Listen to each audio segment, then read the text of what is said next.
My daddy pastored a little Pentecostal church in Winfield. Anybody ever been to Winfield? Any of y'all ever been to a Pentecostal church? It's a scary experience, I'm telling you the truth. So we had church every Sunday morning. Hear me now, Life Church that shows up on Sunday morning. Sunday morning, Sunday night. Special meeting on Monday night, every Wednesday night, every Saturday night. My daddy's philosophy on Saturday night, he said, well, that's the devil's night. So if the devil can have a night, we're gonna have our night. And every time Pentecostals get together, we have testimony service. Y'all know what I'm talking about. And so there was a little lady in our church. She sat, I'm standing in the back of the church, and so she always sat over here on this side. I can't for the life of me remember her first name, but everybody to a 7, 8, 9, 10, 11, 12, 13-year-old was sister and brother. And so she was Sister Jones. And we had other Joneses and we had other folks, but she was uniquely Sister Jones. And her testimony was this. Can I share her testimony with you? It's been 40 years since I've heard it. But I can remember it because I heard it every Sunday morning, Sunday night, Monday night, Wednesday night, and Saturday night. And she said this: thank God I may not be what I want to be, but I am not what I used to be. Now that sort of rung a little bell in me this morning whenever I began to think of this precious lady that finally got a grasp on, in this pursuit of fulfillment, of living life. We may not have yet got there, but we're not where we used to be. What a journey. What a journey. It was several months ago. I'm sitting where Kevin's sitting. Our Kevin, other Kevin standing here. And he made this statement, and probably many of you were here that day. He says, I really don't care where you were last night.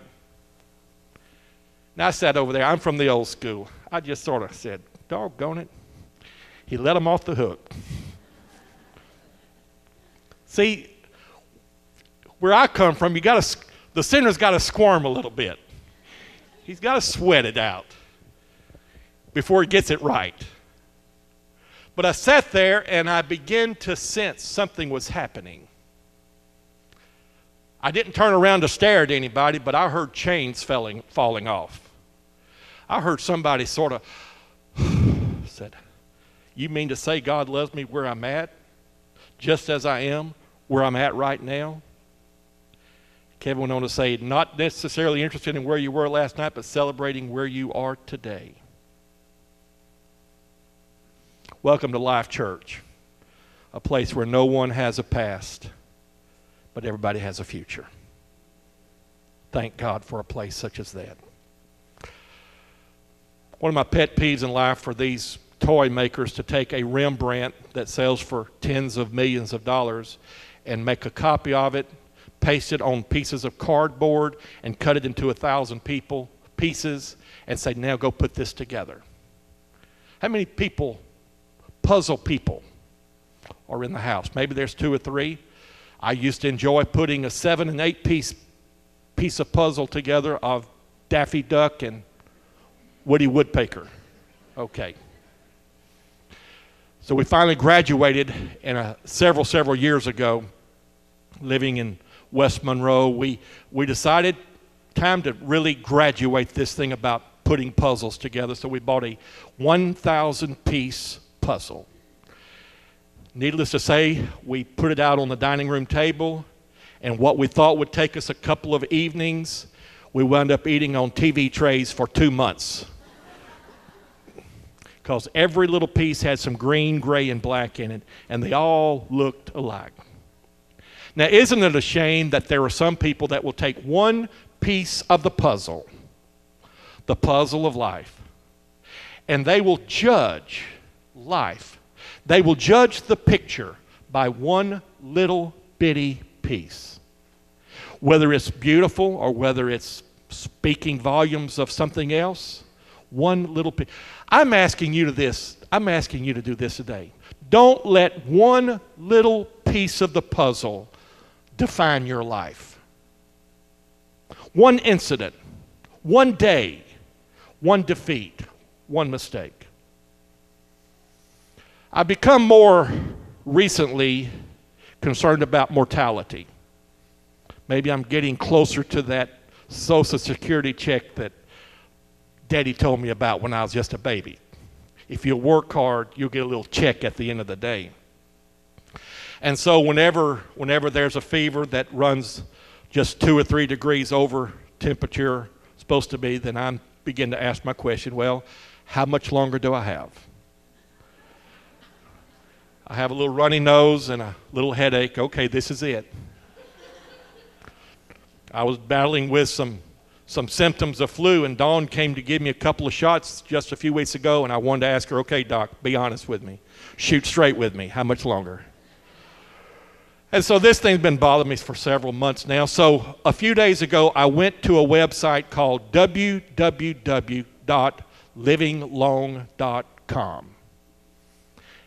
They tell me that by going to this website, answering a few personal questions concerning my health, I will find out when I'm going to die.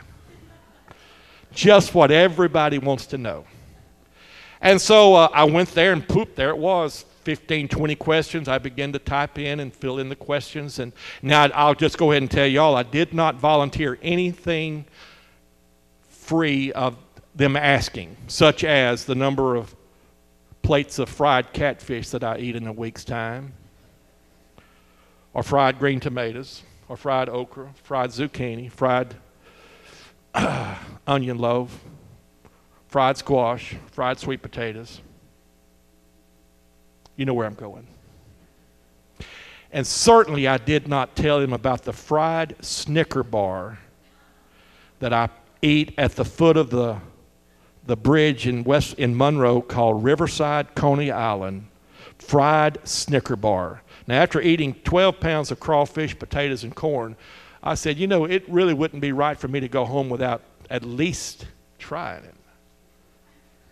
Anybody else ever eat a fried Snicker bar at Riverside Coney Island? No, I am the only idiot in the house. So I answered all the questions, and then with much apprehension and a lot of anxiety, I leaned over and pushed the button and waited for the judgment. A few moments later, I looked there. Well, just a few seconds later, I looked there. And would you be interested in when I'm leaving here? I know Shirley would be very, very interested. I will be saying goodbye to y'all on the 3rd week of November, 2027. 3rd week, November, 2027. And I want to officially, personally, invite all of y'all to be here. I'm going to ask the ladies to fix tuna fish sandwiches and strawberry Kool-Aid and cookies, and I just would like for all of y'all to come and bid me farewell on my journey. Would y'all make that promise to me? Just circle it on your calendar. 3rd week, November 2027. Now I got the old calculator out and I began to calculate. That's what you do with calculators, you calculate. And come to find out, if I leave that particular week, I will have lived 27,381 days, give or take a few days.